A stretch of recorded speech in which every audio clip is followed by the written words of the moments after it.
They say you can measure a company's soul by the smell of its server room.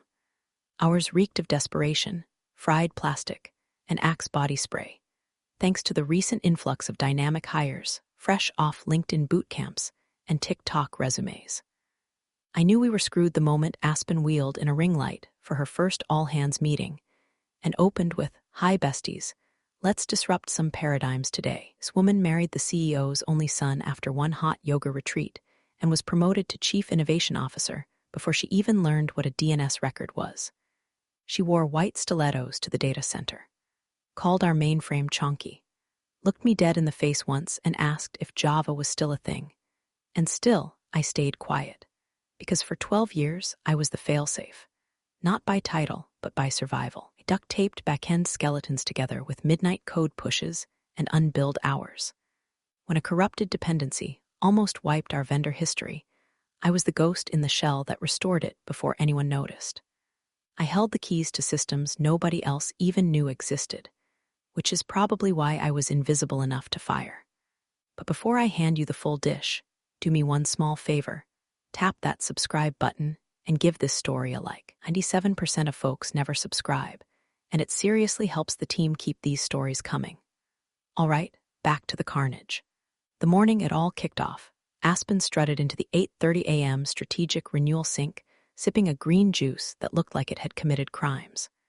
The room fell into an awkward silence, the kind you get before someone says something really dumb. She stood beneath the fluorescent lights like a pageant contestant, trapped in a JIRA board. "We are entering a bold new phase," she chirped, eyes scanning us like a bored substitute teacher. "Legacy infrastructure is holding us back. We need fresh blood, modern tools, and let's be honest, fewer dinosaurs." There was an audible clench from the dev row. I felt it in my molars. She smiled like she'd just solved climate change.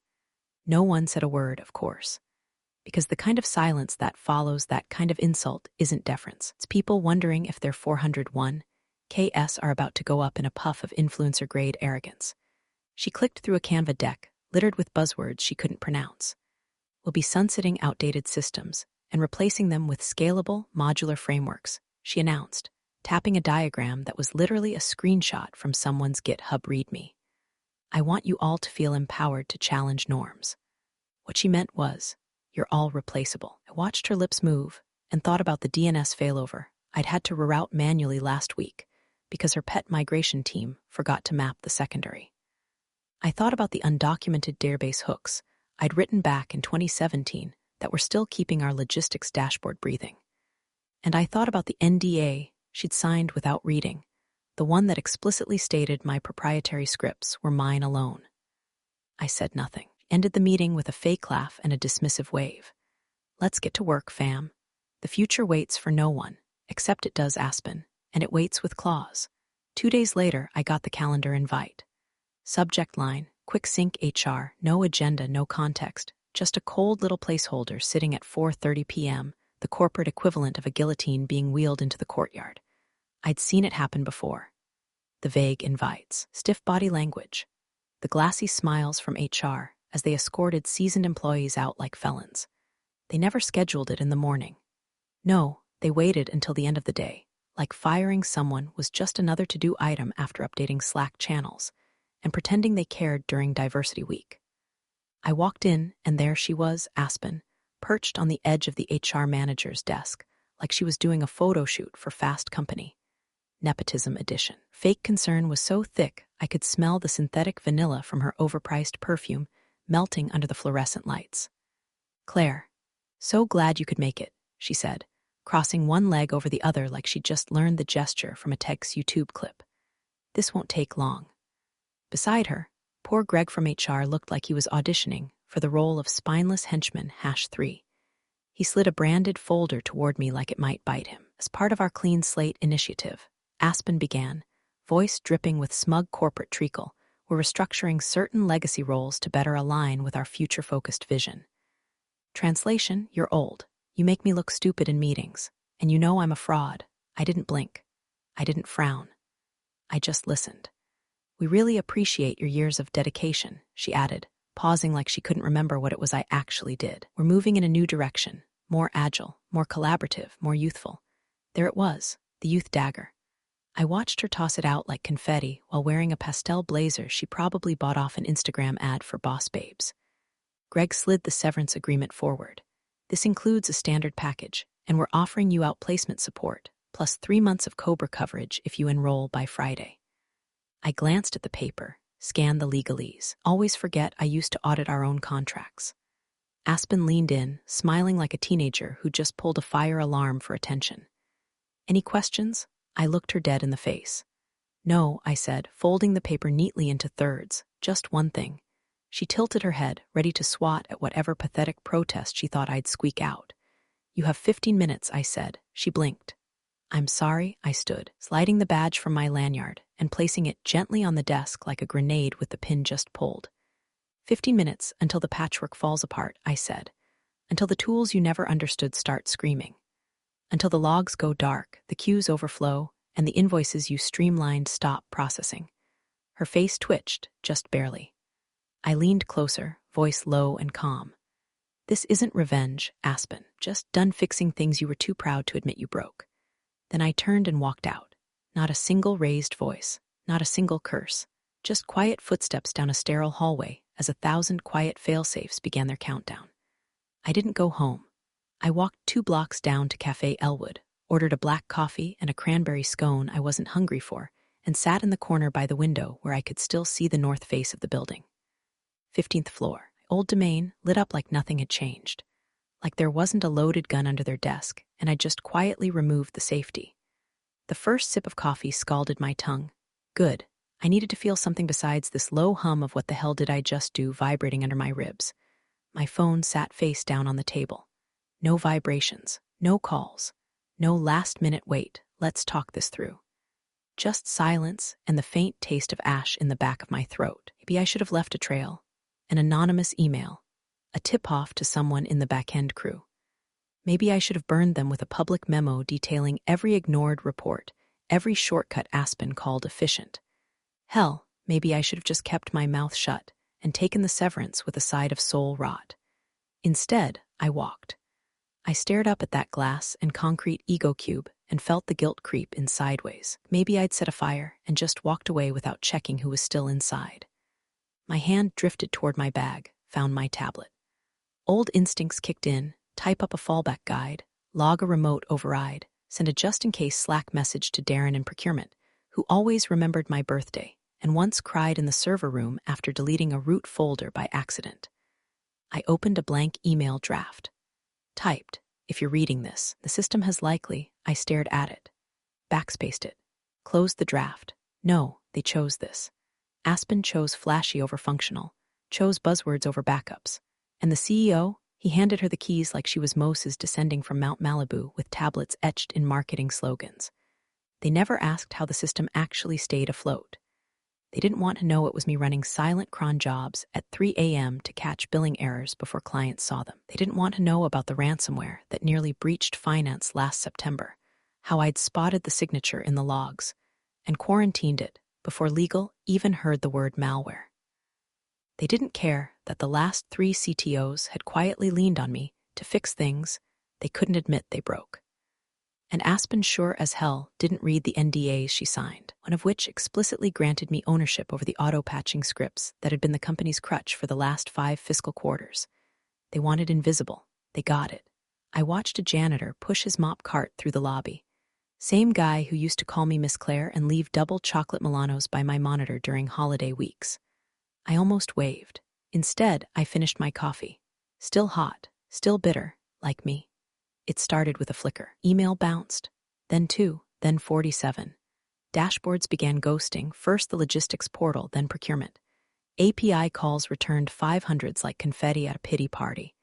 The internal ticketing system locked out everyone at once, and the autoresponder helpfully chirped, "Your session has expired. Please contact your system administrator." Which, well, they just fired. From my corner in Cafe Elwood, I refreshed the news feed. A blip. Then a second. A vendor post on LinkedIn that made me choke on my second cup of coffee. Due to a technical issue at Redacted, all fulfillment operations are paused. We are investigating with urgency. Beneath it, a comment. Didn't Claire used to run that? Oh, sweet child. Inside the 15th floor, Aspen was doing her best impression of a headless chicken in Laubautins. Her precious cloud migration had gone full Titanic. Turns out, uploading your entire vendor stack to a service you don't understand without verifying credentials or checking compliance flags is less visionary and more clinical negligence. I imagined her tapping her iPad, swiping at screens like she could will the graphs back to life.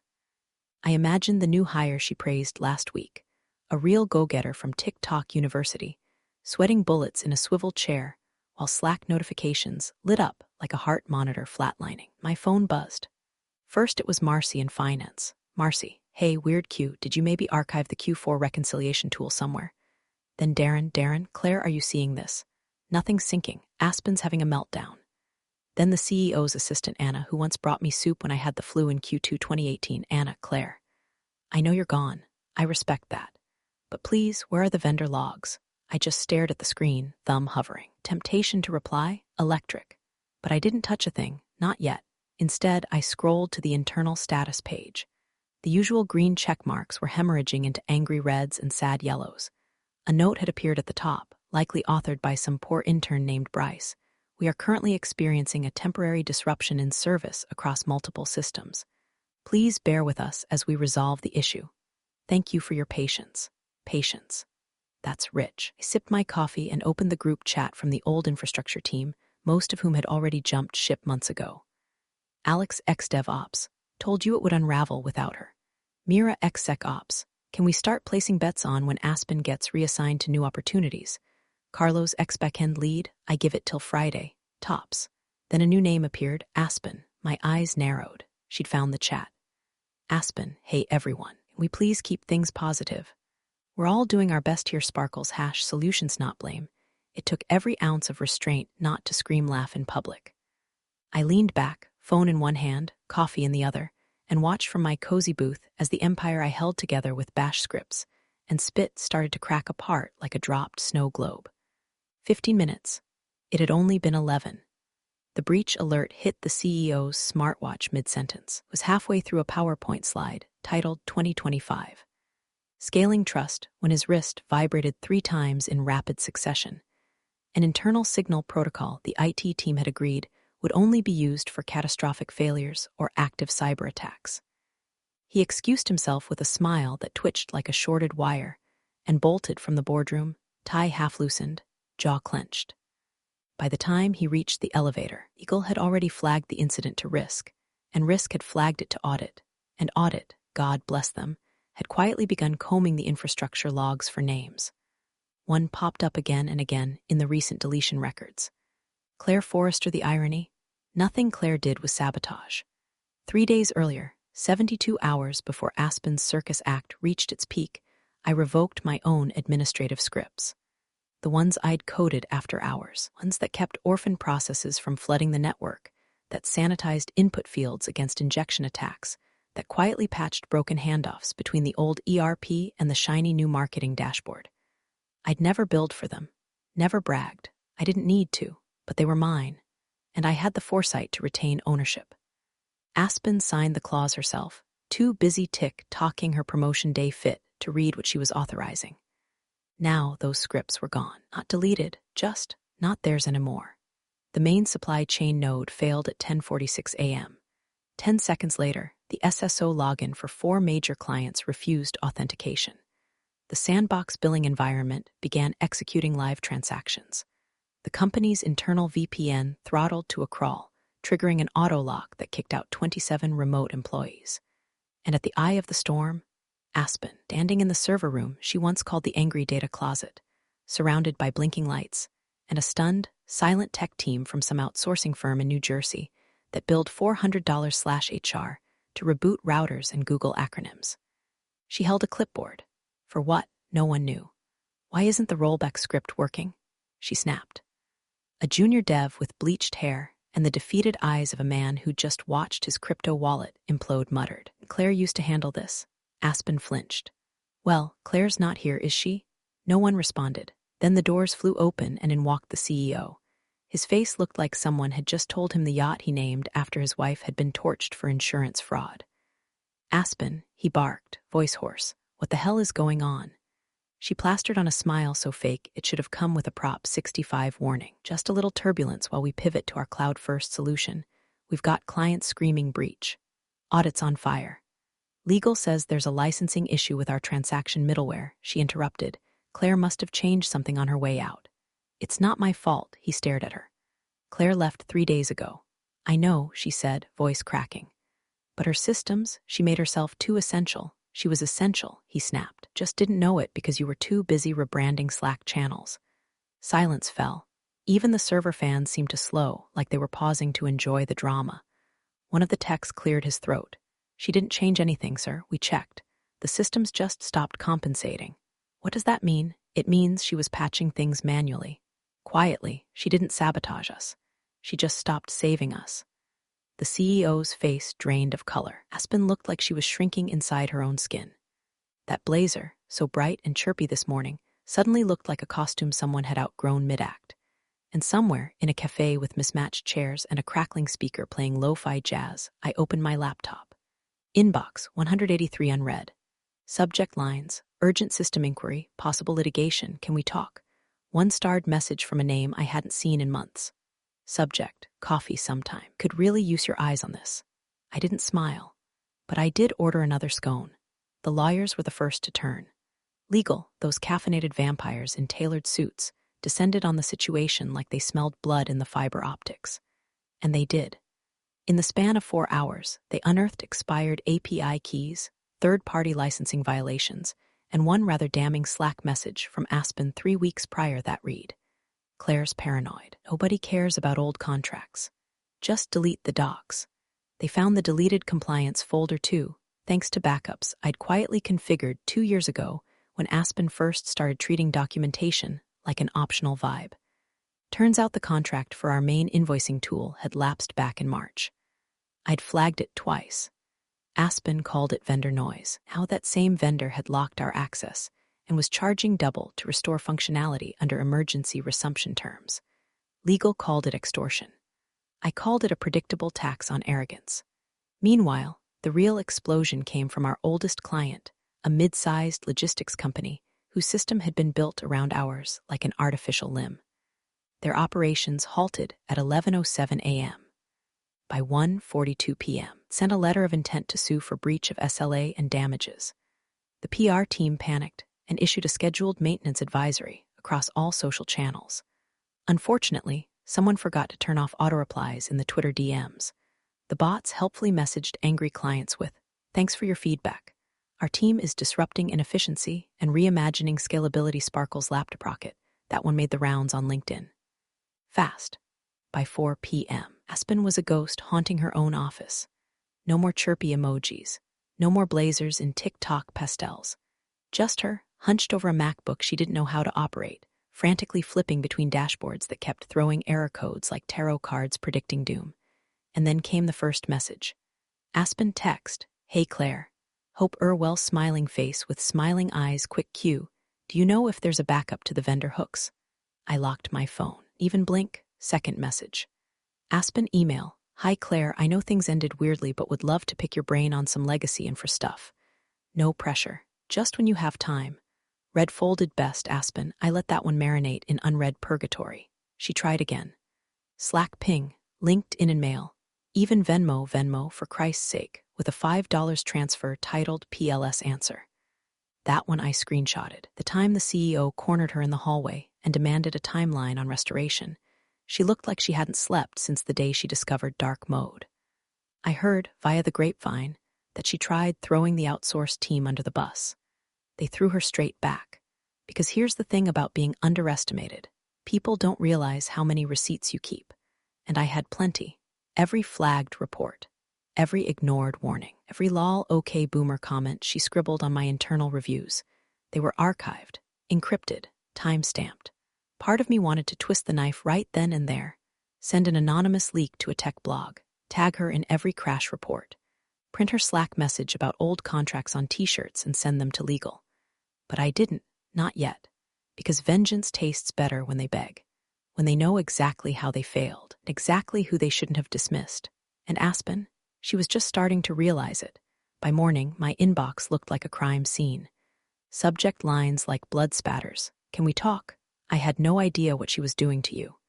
Claire, I'm sorry. Urgent, please respond. Just want to apologize for how that went down. Even the CEO's chief of staff, Linda, woman who once gave me a passive-aggressive Christmas card about emotional intelligence in technical roles, sent a 9-paragraph email that included the phrase in hindsight, "Your contributions were more foundational than we realized." No shit, Linda. I responded to none of them. But then a new email landed, flagged priority, marked confidential. The name on the sender line made my eyebrows lift. Aspen Prentice subject. Video call one last ask. The body was simple. Please, just 10 minutes. I'll say nothing you don't want to hear. I just need to ask. And I won't record. I snorted and clicked record anyway before I even accepted the invite. When the camera flickered on, Aspen looked human, and not in the polished, airbrushed way she usually presented. This was raw, sleep-deprived, mascara-flaking humanity. Hair was pulled back into a sad ponytail.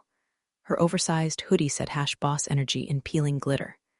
Claire, she started, voice hoarse. Thank you for taking the call. I said nothing. Just tilted my head like I was watching a zoo animal try to open a jar. I know I was, condescending, and I didn't respect what you did. I didn't understand what you did. But I've learned. The hard way. And I'm asking, please, can you help me fix this? She gestured vaguely to her screen, probably filled with red flags and Slack messages screaming in all caps. I'll pay you, she added. Personally, I need to make this right. If the board sees effort, I held up one finger. She stopped mid-ramble. I leaned in, voice calm and cool as glass. Your dad-in-law gambled on appearance over competence. That's not my fire to put out. She blinked. But Claire, they're saying I might be suspended. You already are, I said. Just haven't told you yet. Silence. She looked like a balloon slowly deflating. Her mouth opened, then closed, then opened again like a fish caught in a Wi-Fi outage. I clicked end call. And not 10 minutes later, the headline dropped in the internal HR feed. Aspen Prentice placed on administrative leave pending review of recent infrastructure collapse and compliance violations. The board wasn't just circling, they were feeding now. Questions were being raised about the CEO's judgment, about nepotism, about why Claire Forrester's name had vanished from the org chart a week before the company's entire backend decided to play Russian roulette. And me? I sat in my bathrobe, hair up, sipping a hot mug of not my problem. The kind brewed from equal parts earned rage, untold labor, and the clarity of someone who knows damn well what they're worth, especially after they've been taken for granted. Cold revenge? No, precision strike. And I hadn't even broken a sweat. The offer came in quietly, no flashy recruiter pitch, no LinkedIn fireworks. Just a sleek little envelope on my doorstep, hand-delivered with a handwritten note. Claire, we've always known what you're capable of. Ready when you are, SR. Stratum Systems. I laughed, out loud. Because Stratum had been circling me for years, poaching attempts, casual coffees, just checking in emails. But I stayed loyal. I fixed what wasn't mine to fix. I held a company together that treated me like a utility closet with legs. This time, I said yes. Consulting contract, 6-month retainer, twice the money, half the stress, no dress code, and most importantly, respect baked into the onboarding. They didn't ask me to prove myself. They asked how fast I could start and if I wanted a Mac or Linux box. Already had a list of projects they wanted my brain on, labeled Claire's tier. I took the Linux box. My first call wasn't a status check, it was a strategy brainstorm. And when I explained how to optimize their distributed load systems, someone actually listened, took notes, asked real questions. The CTO even thanked me twice. Week 3, I walked past my old building just to see if I'd feel anything. Office that once hummed with fluorescent pressure and sugarless ambition was empty, windows dark. A for lease sign duct taped to the inside of the door like a bad breakup letter scrawled on the back of a CVS receipt. It didn't sting. It didn't vindicate. It just was. The place had never been mine, not really. I was its spine, but they only noticed when they slipped a disc. The silence now, that was the real satisfaction. No fireworks, no parades, just the soft click of my boots on the sidewalk, the breeze rustling a piece of printer paper still taped to the lobby glass. Visitor Wi-Fi, welcome one. God, they never changed the password. I passed by without slowing down. No middle finger, no gloat, just a deep breath and the clean air of after. Back at home, my calendar looked like freedom. I worked from the sunroom, Wore socks with holes, brewed coffee that didn't taste like burnt expectations, answered only to people who respected what I did, and never, ever said let's disrupt legacy models with a straight face. They say revenge is best served cold. I say peace is served earned, and preferably with biscotti. I didn't just walk away from the fire. I built something better from the embers. Aspen's goodbye came wrapped in lavender gradient canva and empty sincerity. After much reflection, decided to take a break to focus on my wellness journey and reconnect with my purpose. Grateful for the growth, the lessons, and the incredible people who supported me through this transformative chapter. See you all soon, dizzy person female sparkles #healing #new beginnings. The comments section was a slow motion car crash. So brave to spin getting fired into a wellness retreat. Did your purpose delete the vendor logs too? You disrupted legacy systems, all right. Still haven't recovered. Wellness tip, try listening to your engineers next time. She tried to limit replies. It didn't work. Screenshots circulated faster than her crisis PR firm could draft apologies. Someone even started a parody account. Aspen from IT, tweeting things like, if you don't understand the problem, it's probably not real sparkles #manifest uptime. I didn't engage. I didn't share it. I didn't need to, because one envelope had already arrived, marked with a law firm's logo I knew too well. The kind that doesn't blink at seven-figure settlements. Inside, Subpoena Claire Forrester is hereby requested to provide technical testimony in the matter of shareholders v. Eldridge Corporation. I read it twice. It wasn't against me. It was with me. They wanted receipts, timelines, warnings ignored, reports deleted, and they wanted someone who could explain in simple, hemming English how one woman propped up an entire empire while its leadership replaced competence with Canva. I didn't smile. I didn't feel rage. Just that deep, clean feeling you get after you've said every truth you've ever swallowed and the room finally goes quiet. I closed the folder. Then I opened my email, one unread message. Sender, CEO at Eldridge Corpcom subject, we need to talk. I hovered my mouse over it, paused, clicked delete. No dramatics, no forwarding it to press. Just gone. The way all things rot when they are left too long in the sun. Then I opened my browser and booked a weekend in Napa. No laptop, no charger, just a vineyard, a paperback, and a silence nobody could interrupt with Slack. Power doesn't always come with noise. Sometimes it's the quiet after the collapse. And I plan to savor every second. I think what hit me most was how calm Claire stayed. No drama, no threats, just pure strategy. It's a reminder that sometimes the most powerful move isn't shouting. It's walking away and letting the truth do the screaming for you. You're the real stars of the corporate jungle. Thanks for watching. Hit subscribe, or I'll flick the switch on your old cubicle memories.